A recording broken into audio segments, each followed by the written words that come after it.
Bem-vindo ao Pod Casa, o podcast que te mostra o poder da casa. Eu sou Inês Franco e transformo vidas através dos espaços que habitamos. Arquiteta, mestre Feng Shui e autora dos livros Dá uma volta à tua casa, transforma a tua vida e Feng Shui, saber o básico, vou trazer-te vários temas ligados à meditação, à espiritualidade e ao Feng Shui, partilhando histórias reais de pessoas reais que transformaram as suas vidas usando o poder da casa. 1 de junho, dia em que recordamos as crianças. Recordamos também quando nós éramos crianças e festejávamos este dia. Mas este dia existe especialmente para recordarmos os direitos das crianças, a forma como elas vivem, como elas são tratadas, como elas são nutridas, como é que está a saúde delas, o bem-estar, a escolaridade. São felizes? Estão equilibradas? Estão a viver em harmonia? No mundo onde tudo está feito para as acelerar, onde não há espaço para brincadeiras entre tanta escola, tanto ateliê, tanto desporto, tanta atividade extracurricular, no mundo onde não há espaço para parar, para ser criativo, para gritar e pular à vontade, no mundo onde pedem que sejam contra a natura, que sejam caladinhos, bem comportados, que estejam 6, 7 ou 8 horas sentados numa cadeira a ouvir um professor. No mundo onde a exigência e a competitividade os torna ansiosos e inseguros. Neste mundo em que vivemos, a casa para a criança é o seu ninho, o seu casulo, o seu acolhimento, o espaço onde pode ser ela, onde pode renovar as suas energias, onde se pode libertar, onde pode criar o seu mundo, onde pode viver à sua maneira. Mas será que as nossas casas estão a ajudar as nossas crianças? Na minha experiência, a maioria das casas onde eu entro, que eu vejo, os quartos de crianças são o espaço mais caótico da casa, com mais ruído visual, com mais ruído energético e que não favorecem o bem-estar, o sono, o descanso e o equilíbrio, a renovação energética dos nossos filhos. As crianças com estímulos demasiados não dormem bem, não têm um bom aproveitamento escolar, não se sentem bem socialmente, não brincam com qualidade, não se alimentam e nutrem bem. Vivemos num mundo da aceleração. Então, num quarto onde uma criança vai passar a noite, vai estar algum tempo durante o dia, o mais importante é que o menos é mais. Quanto menos enchermos o quarto das crianças, mais estamos a nutrir a alma delas, mais estamos a dar espaço para serem crianças, para serem criativas, mais estamos a dar espaço para que renovem a sua energia, para que durmam bem, para que descansem e para que no dia a seguir estejam bem para enfrentar este mundo com quem têm que lidar.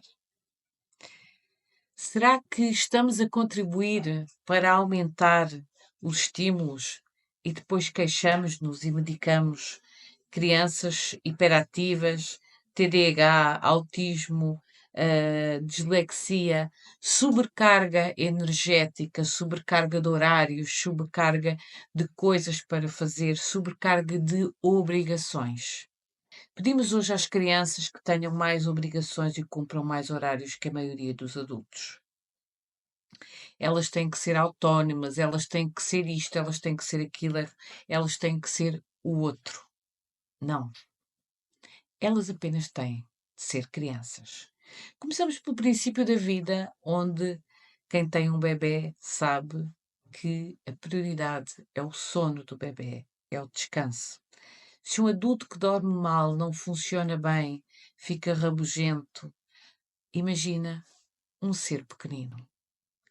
Pois é, mas na maioria dos quartos das crianças, a cama, que é o objeto principal do quarto, não está a favorecer o descanso, o sono de qualidade,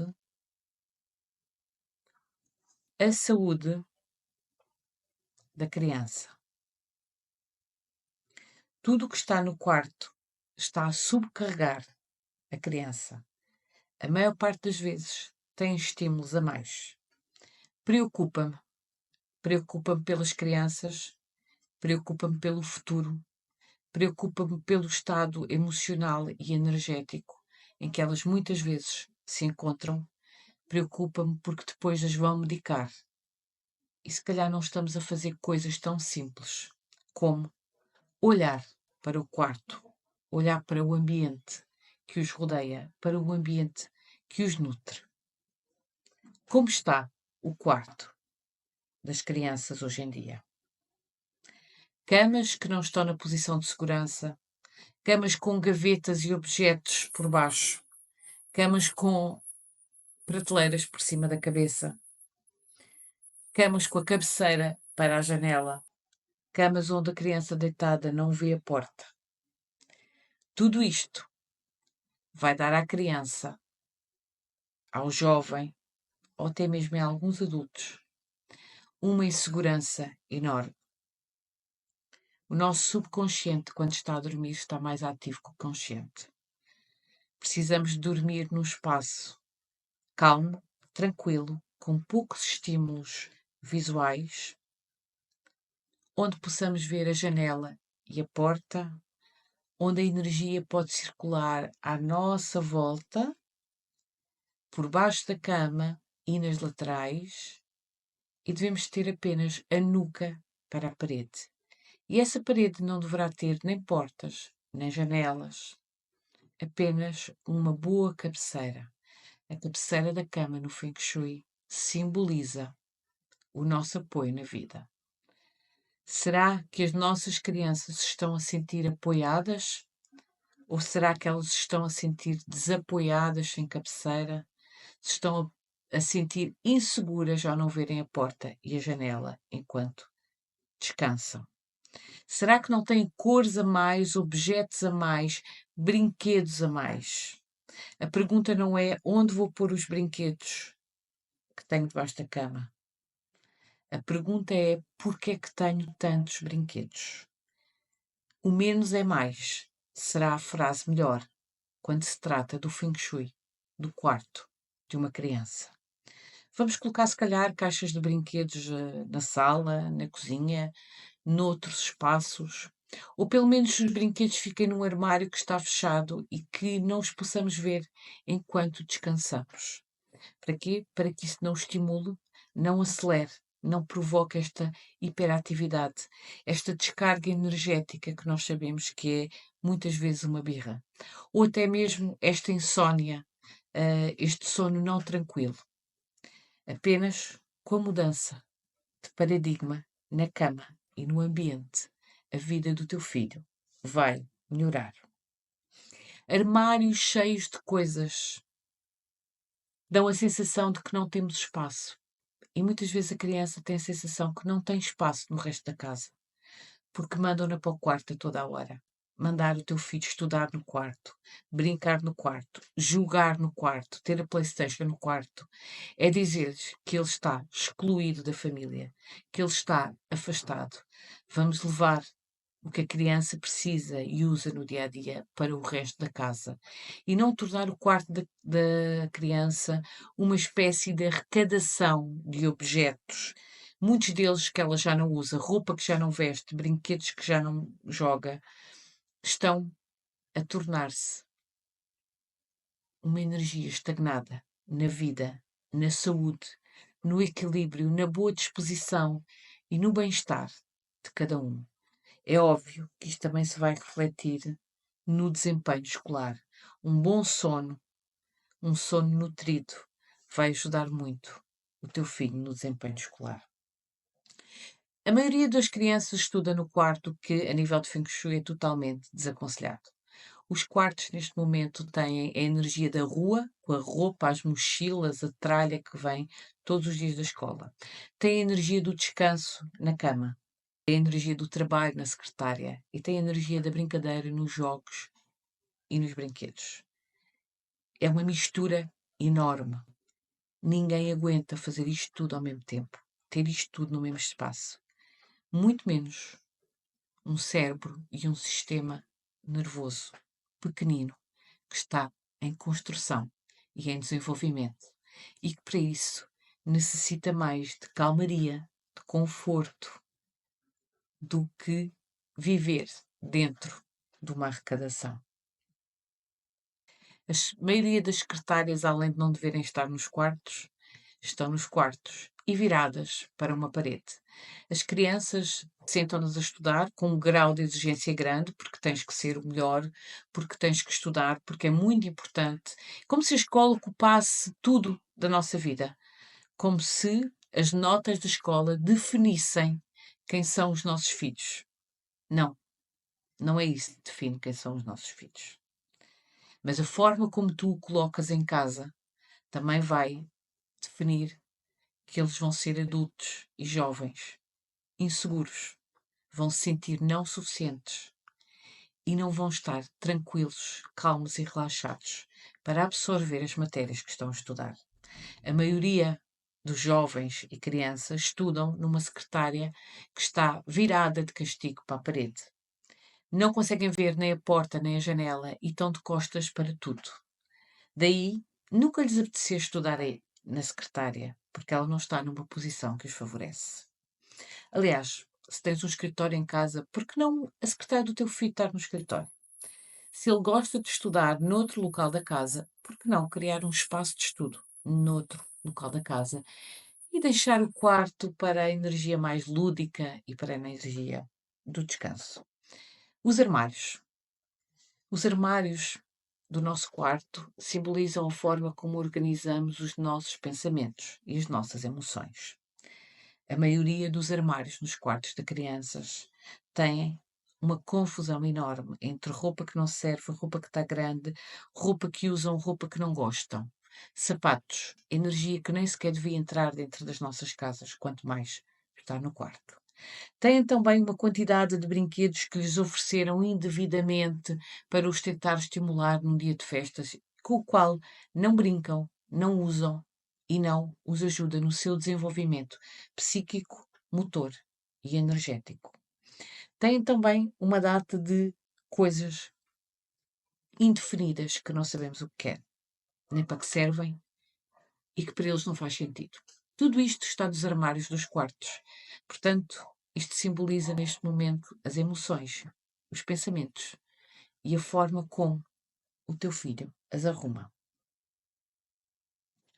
As paredes hiperestimuladas têm tudo e mais uma bota, inclusivamente prateleiras por cima das camas, prateleiras por cima das secretárias. Provoca no teu subconsciente a sensação de que caem espadas, de que caem peças, de que caem coisas. Não estás relaxado, nem a dormir, nem a estudar. Toda a gente se queixa que os jovens de hoje, as crianças de hoje, não fazem isto, não aquilo, não o outro. E culpam sempre o telemóvel, o tablet, a televisão, os jogos, a PlayStation, o computador, as demasiadas horas online. Se o quarto representa o mundinho do teu filho, no quarto do teu filho, tu tens jogos eletrónicos, televisão, telemóvel, tablet e PC, estes objetos vão influenciá-lo muito mais do que aquilo que tu imaginas. Vão estimulá-lo muito mais. Além disso, as radiações emitidas por estes objetos não favorecem nem a concentração, nem o sono. Uma boa hipótese é colocares uma caixa fora do quarto onde esses objetos estão, ou colocá-los num escritório ou numa sala onde toda a família os usa, com controle parental e de forma a partilhares também com eles o que é que ele está a jogar, o que é que ele está a ver, ou com quem é que ele está a falar. Aqui já falamos também não só de bem-estar, mas de segurança. Não deixes que certas energias entrem no quarto do teu filho, no mundinho dele, na energia dele. Isso não vai refletir-se de uma forma positiva no futuro. E pensam muitas vezes as pessoas, mas o que fazer? O que faço aos objetos? O que faço às coisas que tenho? Como é que eu mudo o quarto? Muitas vezes as pessoas dizem-me que é impossível. Então vamos começar como devemos começar sempre no Feng Shui. Vamos tirar tudo o que não interessa, tudo o que não é usado, tudo o que é colorido demais, tudo o que hiperestimula as crianças. Vamos deixar caixas ou armários fechados com os brinquedos, com os livros, com os objetos do dia a dia, para que também esses objetos possam descansar e dormir durante a noite sem afetarem o sono das crianças. Vamos colocar a cama numa posição de segurança. Vamos colocar uma cabeceira confortável, umas almofadas e umas mantas, promovendo o sono e o conforto. Vamos ter uma boa hipótese de escurecer, mas deixar uma luz de presença. Vamos colocar a cama de forma a que veja a porta e que veja a janela. E de forma a que não veja a secretária. Vamos pôr portas nos armários e arrumá-los de uma forma minimalista, por secções, e deixar só o que é da criança, só o que a criança usa. Vamos pôr quadros com tons suaves, uma ou duas fotografias, também elas nos tons pastéis. Vamos pintar as paredes e os móveis de um tom claro. Vamos pôr um tapete confortável para que possa espalhar, brincar e deitar-se. Vamos colocar a sapateira na garagem, na entrada da casa, ou no hall, e não deixar que a energia da rua prejudique o teu filho. Vamos colocar um cabide na entrada da casa para que possam ter as mochilas e os casacos que vêm com as energias densas, das escolas, da competição, das energias menos fantásticas que nós sabemos que muitas vezes vêm agarrados aos nossos filhos das escolas. Vamos ensinar também as nossas crianças a destralhar, a doar roupa, a doar brinquedos, a não encher a alma, a não encher o seu contentamento com compras desnecessárias. Vamos educá-las e ensiná-las também para o Feng Shui, para o bem-estar, para que um dia sejam adultos que saibam cuidar da sua energia, do seu espaço, do seu quarto, do seu sono, do seu descanso e da sua saúde.